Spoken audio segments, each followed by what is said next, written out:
Inaanyayahan ko po kayo ngayon na samahan akong dasalin ang litanya ng pag-asa para magkaroon muli ng pag-asa ang ating buhay, para lumalim ang ating pag-asa, para tumatag ang ating pag-asa sa Panginoon. Sa ngalan ng Ama at ng Anak at ng Espiritu Santo. Amen. Panginoon, kaawaan mo kami. Panginoon, kaawaan mo kami. Kristo, kaawaan mo kami. Kristo, kaawaan mo kami. Panginoon, kaawaan mo kami. Panginoon, kaawaan mo kami. Diyos Ama, bukal ng pag-asa, kaawaan mo kami. Diyos Anak, aming pag-asa at manunubos, kaawaan mo kami. Diyos Espiritu Santo, mga aliw sa gitna ng mga pagsubok, kaawaan mo kami.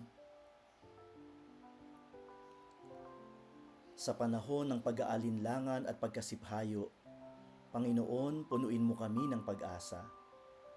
Sa panahon ng karamdaman at paghihirap, Panginoon, punuin mo kami ng pag-asa. Kapag nahaharap kami sa buhay na walang katiyakan, Panginoon, punuin mo kami ng pag-asa. Kapag nahaharap kami sa suliranin sa pananalapi at kabuhayan, Panginoon, punuin mo kami ng pag-asa. Kapag tila natatabunan kami ng takot at pagkabagabag, Panginoon, punuin mo kami ng pag-asa. Kapag ang mga mahal namin sa buhay ay lumalayo sa pananampalataya sa iyo, Panginoon, punuin mo kami ng pag-asa. Kapag nasasaktan kami sa nararanasang pangungulila at pag-iisa, Panginoon, punuin mo kami ng pag-asa. Kapag nasasaktan kami sa nararanasan naming pag-iwas sa amin ng iba, Panginoon, punuin mo kami ng pag-asa. Kapag nakaramdam kami ng pag-uusig o pagkakait ng katarungan, Panginoon, punuin mo kami ng pag-asa. Kapag nagdadalamhati kami sa kamatayan ng isang mahal sa buhay, Panginoon, punuin mo kami ng pag-asa. Kapag dumadaan kami sa mga tukso at pagsubok, Panginoon, punuin mo kami ng pag-asa. Sa mga panahong tila wala na kaming maaasahang sino man o ano paman, Panginoon, punuin mo kami ng pag-asa. Kordero ng Diyos na nag-aalis ng mga kasalanan ng sanlibutan, iligtas mo kami. Kordero ng Diyos na nag-aalis ng mga kasalanan ng sanlibutan, pakinggan mo kami.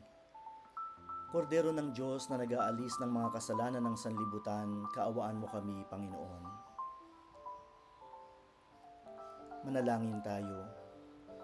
Panginoong Hesukristo, Ikaw ang tunay at tiyak na batayan ng aming pag-asa. Lumalapit ako sa iyo sa panahon ng pakikibaka. Hiling ang panalangin ng iyong mga banal na nanatiling matapat sa iyo sa gitna ng mga pagsubok. Sa pamamagitan ng kanilang halimbawa, nawa ay magpunyagi ako sa pag-asa at magtiwala lagi sa iyong pagmamahal at awa. Palakasin mo po ako sa harap ng mga pagsubok at bigyang katatagan, at nawa ang iyong pag-asa ay magningning sa aking katauhan na tila isang ilaw sa daigdig. Sa pamamagitan ng mga banal na lalaki at babae na naunang umasa sa iyo, lumago nawa ako sa pagdulog sa iyo at mamuhay nawa ako na puno ng pananampalataya, pag-asa at pag-ibig. Amen. Sa ngalan ng Ama at ng Anak at ng Espiritu Santo. Amen.